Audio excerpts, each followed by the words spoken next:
نور على مر الزمان تألقا وأضاء للدنيا طريقا مشرقا وهدى من الرحمن يهدينا به للصالحات وللمكارم والتقى. بسم الله الرحمن الرحيم. الحمد لله رب العالمين والصلاة والسلام على أشرف المرسلين نبينا محمد وعلى آله وصحبه أجمعين. اللهم علمنا ما ينفعنا وانفعنا بما علمتنا وزدنا علما يا عليم. ودنا يتكبراتو يتجويد بأمارينيا تكتاتايوش. السلام عليكم ورحمة الله وبركاته. يا الله سبحانه وتعالى فقد كهنا إن شاء الله زاري درس عند سلام مد يمن ماربت يهونا المالتنا ስለ ደርስ የምንማማርበት ፕሮግራማችንን ኢንሻአላህ ዛሬ ሁላችሁም ለመከታተል መሞከር ይኖርባችኋል። ኢንሻአላህ ስለ መድ አይነቶች እንደዚሁም ስለ መድ ጥሩ ግንዛቤ ለማግኘት የግዴታ ከመጀመሪያው ጀምረን እያየን ልንሄድ ይገባል። ምናልባትም ከአሁን በፊት በተደጋጋሚ ባንጨርሰውም እያየን ነው ከመግቢያው ጀመር እያደረግን ኢንሻአላህ የፕሮግራማችን ደግሞ ተቀጣይነት ያለውና አላህ Subhanahu Wa Ta'ala እንቅፋቱን ካነሳልን ኢንሻአላህ እያንዳንዱ በደርስ የምናየው ይሆናል ማለት ነው በተከታታይ ጀዛኩሙላህ ኸይረን። በመቀጠል ኢንሻአላህ ዛሬ የምናየው አልመዱ ወልቀስር መድና ቀስርን የምናየው። መድ ማለት ምን ማለት ነው? ቀስር ማለት ምን ማለት ነው? የምንመጣበት ይሆናል። እዚህ ላይ በዋነኛነት ባረከላሁ ፊኩም ስለ መድ በዋነኛነት ማወቅ የሚኖርብን ሁለት ነገራቶችን ነው። ሁለት ነገራቶችን ተገንዝበን ከዚያ ቅራታችንን ማስተካከል ይኖርብናል። እነሱም ከሁለቱ አይነቶቹ ምንድናቸው? አንደኛው አይነ አሙድ የት ቦታ ነው የሚሳበው? የት ቦታ ይሳባል? መብሳቢያ ቦታውን መለየት ማወቅ። ወከም አሙድ እንደዚሁም ደግሞ ያ የሚስበውን ቦታ ካየን ካወቀን በኋላ ከለየን በኋላ ያ የመሳቢያው ቦታ ደግሞ ምን ያክል እንደሚስብ ማወቅ ነው። እነዚህ ሁለት ነገራቶችን ለማወቅ ነው ሁሉ ዝርዝር የምንሄደው ማለት ነው። የመሳቢያ ቦታውን ካወቀን የት ቦታ እንደሚሳብ እንደዚሁም ደግሞ ምን ያክል እንደሚሳብ ካወቀን ይሄ በቂ የሆነ ቅራታችንን ለማወቅ ወይም ደግሞ በትክክል ቅራታችንን ለመቅራት የሚረዳን እነኚህ ሁለት ነገራቶችን በደንብ ለይተን ስናውቅ ነው ማለት ነው። طيب ወደ ዝርዝሩ ስንመጣ መድ ማለት ምን ማለት ነው? መድ ማለት ምን ማለት እንደሆነ ካሁን በፊት እየዘረዘርነው መተናል። አሁን ግን መድ የሚለው የራሱ ትርጓሜ ይዞ ቀስር የሚለው ደግሞ የራሱን ትርጓሜ ይዞ የመጣበት ሁኔታ ነው ያለው። ነገር ግን ትርጓሜዎችን ለያይተን እንያቸው እንጂ መድ በሚለው ቀስርም ተካቶ የምንመለከትበት ሁኔታ ይኖራል። ምክንያቱም መድ የሚለውን በራሱ ቀስር የሚለውን ደግሞ በራሱ በዝርዝር ካየን ምናልባትም እናንተ ለመያዝ ትንሽ ውስብስብ ስለሚሆንና ረዘም ያለ ስለሚሆን ኢንሻአላህ ያው በትርጓሜዎችን ብቻ እንመለከትና ቀስር ለማለት የተፈለገው ማን ነው መድ ለማለት የተፈለገው ማን እንደሆነ ከለየን በኋላ ከዚያ በኋላ በአንድ ፊቱ መድ የሚለውን ትርጓሜ ይዘን የምንመለከት ይሆናል ማለት ነው። طيب مد ማለት በቋንቋ ምሁራኖች ገለጻ لغةً يعني الزيادة ወይም ደግሞ ጭማሪ የሚል ትርጓሜ እንዳለው ነው የሚያስቀምጡት። واصطلاحاً ደግሞ በተጅዊድ ምሁራኖች በአይመቱ ቁራ ያስቀምጡት ትርጓሜ ደግሞ መድ የሚለውን ቃል ምን ብለው ነው? إطالة الصوت بحرف من حروف المد واللين أو حرفي اللين በመሳቢያ ፊደላትና በሊን ፊደላት አማካይነት የድምጽ መርዘም ምንድን ይባላል? መድ ይባላል። ይህ ነው የተጅዊድ ምሁራኖች ትርጓሜውም ገለጻ ማለት ነው። መሳቢያ ፊደል የሚባሉ አሉ፣ እንደዚሁም ደግሞ የሊን ፊደል የሚባሉ አሉ። እነኚህን ምክንያት በማግኘት ጊዜ የድምጻችን የመርዘሙ ሂደት ምን ይባላል? መድ ይባላል ማለት ነው። طيب ይህን ትርጓሜውን ካወቀን መድ የምንጠቀምባቸው እንግዲህ መድና ቀስር የሚለውን ስላየን ማለት ነው። መድ የሚለው ከሁለት ሐረካ በላይ የሚስቡትን የመድ አይነቶችን የሚመለከት ሲሆን ቀስር የሚለውን ደግሞ ትርጓሜውን እንመልከትና እንመለስበታለን። القصر የሚለው ኢትባቱ بحرف المد أو اللين دون زيادة عن مقداره الأصلي بفيت كنبر يمد عينت بفيت كنبر يمد متأن على ما تشمر باللبت يمد عينت مثبت يعني الحركتين هلت حركة مالتنا كذي هلت حركة بلاي سان نشمر وهنا سان نكنس يا مقرأة هيدت قصر يبالال لعدم لا من دينا بيبال لعدم وجود سبب لزيادته يا مالت من دينا عندنا نጨምረው የሚያደርግ ምክንያት ባለመኖሩ ነው ማለት ነው ያ ማለት ምንድነው ከሁለት ሐረካ በላይ እንድንስበው የሚያደርግ ምክንያት ባለመገኘቱ ያኔ ሁለት ሐረካ ባለበት ስበን እንቀራለን ማለት ነው እዚህ ላይ ምናልባትም ገርላችሁ ይችላል ይህ القصر የሚባለው ማንን ለማካተት ነው የመጣው መዱል አስሊ ነው ለማካተት የመጣው ያ ማለት ሁለት ሐረካ በላይ የማይስቡትን የመድ አይነቶችን በውስጡ ይዞ ነው የመጣው ማለት ነው ከሁለት ሐረካ በላይ የማይስቡ የመድ አይነቶችን በተመለከተ ካሁን በፊት ያው አንዳንዶችን እናቃቸው ይሆናል ምሳሌ መዱል አስሊ ያኔ መድ طبيعي እንደዚህ ሁለተኛው መዱል العوض ان مد الصله الصغرى كاتتبتا እነዚህ የመድ አይነቶች ምን ይላቸዋል قصر በሚለው ተካተው እናገኛለን መድ በሚለው ደግሞ መድ በሚለው ማለትም ከሁለት ሐረካ በላይ የሚስቡ ደግሞ እነማን ነው የምናገኘው ልክ መዱል ፈርዒ ላይ የምናገኛቸው ከመዱል በደል ውጭ ማለትም መዱል ላዚም መዱል الواجب يعني المتصل مد الجائز يعني المنفصل عارض بالسكون እና እንደዚሁም መዱ ሲለተ الكبرى ومد اللين አሁን የተቀስኳቸው የመድ አይነቶች በየት ነው የሚካተቱት ማለት ነው በመድ በሚለው የሚካተቱ ናቸው ማለት ነው ስለዚህ መድ በሚለው የሚካተቱ ከሁለት ሐረካ በላይ የሚሳቡ ሲሆኑ قصر በሚለው የሚካተቱ ደግሞ ሁለት ሐረካ ብቻ በላይ ወይም ከሁለት ሐረካ ብቻ የሚስቡ ወይም ከሁለት ሐረካ በላይ የማይስቡ የሆኑትን የመድ አይነቶችን ለመጥቀስ ነው ማለት ነው እንግዲህ ትርጓሜያችሁ ይሄንን ይመስላል ምናልባት ከገባችሁ ማለት ነው አሁን ወደ ዝርዝሩ ነው የምንገባው ወደ ዝርዝር ስንገባ ግን قصርን ለብቻ መድን ለብቻ አይደለም ለያይተን የምናየው መድ በሚለው ምን ይላሉ እንደውም ابن الجزري رحمه الله عليه والمد لازم وواجب اتى وجائز وهو وقصر ثبت ይላሉ ምን አድርገው ነው የከፋፈሉት ማለት ነው ሁሉንም قصርንም ሆነ እንደዚሁ መድን በተፋሲል ካስቀመጡ በኋላ በመድ በሚለው አካተውታል ማለት ነው والمد لازم لازم የሚለውን የመደየት አይተናል وواجب እንደዚህ واجب የምንለው يعني المتصل ወደፊት የምናየው ይሆናል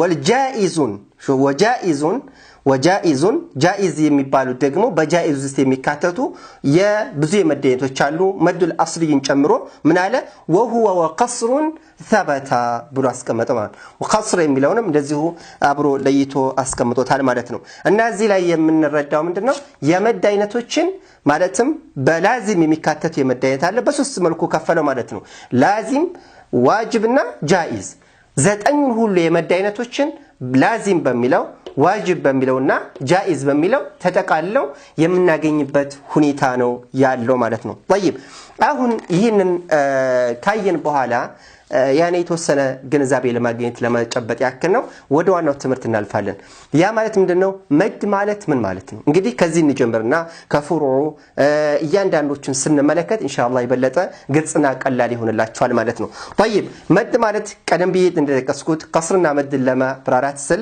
መድ ማለት ኢጣለቱ الصوت بحرف من حروف المد واللين او حرف اللين የሚለውን ትርጓሜ ሰጥተናል ወይም በመሳቢያ ፊደላትና በሊን ፊደል አማካኝነት የድምጻችን መርዘም መድ እንደሚባል ተነጋግረናል ማለት ነው طيب መሳቢያ ፊደልና ሊን ፊደል የሚባሉት እነማን ናቸው አሁን ዋናው ነገር ይሄን ነው ባናው አስሪይንም ሆነ ፈርዒን በትክክል ለመረዳት ማንን ማወቅ ይኖርብናል ማለት ነው የመሳቢያ ፊደልና የሊን ፊደል የሚባሉት ነው የመሳቢያ ፊደላት የሚባሉት ባረከላሁ ፊኩም ሶስት ናቸው እነሱም ፈትሐን ተከተለ የምትመጣ ألف سكون على ألف الساكنة والمضموم اسمه المفتوح ما قبلها والياء الساكنة المكسور ما قبلها والواو الساكنة المضموم ما قبلها انني صوصيه مسابع فيدلاتوች ናቸው ያ ማለት አሊፍ لا تكون الا ساكنه ولا يكون ما قبلها الا مفتوحه አንድ ሁኔታ ነው ያላት አሊፍ አሊፍ ሱኩን የምትሆነው ቀድሟት የመጣው ፊደል ደግሞ ፈትሃ ሲሆን ያ አሊፍ መድ እንላለን ማለት ነው። ሁለተኛ ደግሞ ማን ነው? ያ ሱኩን ነው። አልያኡ ሳኪና አልመክሱር ማ ቀብለሃ ያ ሱኩን ሆና ቀድሟት የመጣው ፊደል ደግሞ ከስራ የሆነ ፊደል ሲመጣ ያ ምን ትባላለች? ያ መድ እንላታለን። ሶስተኛ አልዋው ሳኪና አልመድሙም ማ ቀብለሃ ዋው ሱኩን ሆና ቀድሟት የመጣው ፊደል ደግሞ ضማ የሆነ ፊደል ሲመጣ ምን እንለዋለን? ዋው መድ እንላለን ማለት ነው። طيب እነኚህ ሶስቱ የመድ አይነቶች መሳቢያ ፊደል ወይም ደግሞ ሐርፈ መድ ሲባሉ የሊም ፊደል የሚባሉት ዋውና ያ ሱኩን ሆነው ቀድሟቸው ፈትሃ የሆነ ፊደል ሲመጣ ነው። አሁን እዚህ ላይ ልዩነቱ የመድ ፊደላቶች የነሱን ሙናሰብ የሚሆኑ ሐረካዎችን ተከትለው የሚመጡት ያ ማለት አሊፍ ሱኩን ፈትሃን ተከትላ የምትመጣው ያ ሱኩን ከስራን ተከትላ ነው። ዋው ሱኩን ደግሞ ضማን ተከትላ የምትመጣው። ሊን ግን ያና ዋው ናቸው ፊደሎቹ ሁለት ብቻ ናቸው። እነዚህ ሁለት ፊደላት ሱኩን ሆነው ቀድሟቸው የመጣው ፊደል ፈትሃ ሲመጣ ነው። ለሁለቱም ፈትሃ ነው ሰበባቸው እነሱ ሱኩን ሲሆኑ ማለት ነው። እዚህ ላይ እንመልከት የመድ ፊደላትና የሊም ፊደላት የሚባሉትን። አንደኛ አልአሊፍ الساكنه المفتوح ما قبلها يعني المفتوح ما قبلها ቀድሞት የመጣው ፊደል ፈትሃ ሲሆን አሊፍ ሱኩን ሆና ምን እንላታለን? አሊፍ መድ ይሆናል። الياء الساكنه المكسور ما قبلها كسرة ሲሆን ቀድሞት የመጣው ፊደል ያ ሱኩን ሆኖ። ሶስተኛ الواو الساكنه المضموم ما قبلها ዋው ሱኩን ሆና ቀድሞት የመጣው ፊደል ደግሞ ضማ የሆነ ፊደል ሲመጣ ምን እንላለን? የዋው መድ እንላለን። እነዚህ ሶስቱ የመሳቢያ ፊደል ነው የሚባሉት ማለት ነው። እነዚህ ሶስቱ መሳቢያ ፊደል ይባላሉ ማለት ነው። የሊን ፊደል የሚባሉት አሁን እንግዲህ እነዚህን መሳቢያ ፊደላቶችን ከለየን የሊን ፊደላቶችንም ማወቅ ያስፈልገናል። ምክንያቱም መድ ማለት በመሳቢያና በሊን ፊደል አማካኝነት የድምጽ መርዘም መድ ስለሚባል ማለት ነው። طيب የሊን ፊደል የሚባሉት ደግሞ ሁለት ናቸው። እነማን ናቸው? ያና ዋው ሳኪን ሆነው قبلهما المفتوح ወይም ደግሞ ያና ዋው ሱኩን ሆኖ ቀድሟቸው የመጣው ፊደል ምን ሲሆን ፈትሃ ሆኖ ሲመጣ ምን እንላለን? ይሄንን መዱል ሊን እንላለን። የሊን ፊደል እንላለን ማለት ነው። ቀድሞት የመጣው ፊደል ከያ ምን ሲመጣ ነው? ከያ ቀድሞት የመጣው ፊደል ፈትሃ ሲመጣ ከዋው ቀድሞት የመጣው ፊደል ደግሞ ፈትሃ ሲመጣ ምን እንላለን? እነዚህ ሁለቱ ሐርፈ ሊን ወይም ደግሞ የሊን ፊደላት እንላለን። ስለዚህ ስንት ሆነ ማለት ነው? የመድ ፊደላት 3 ናቸው።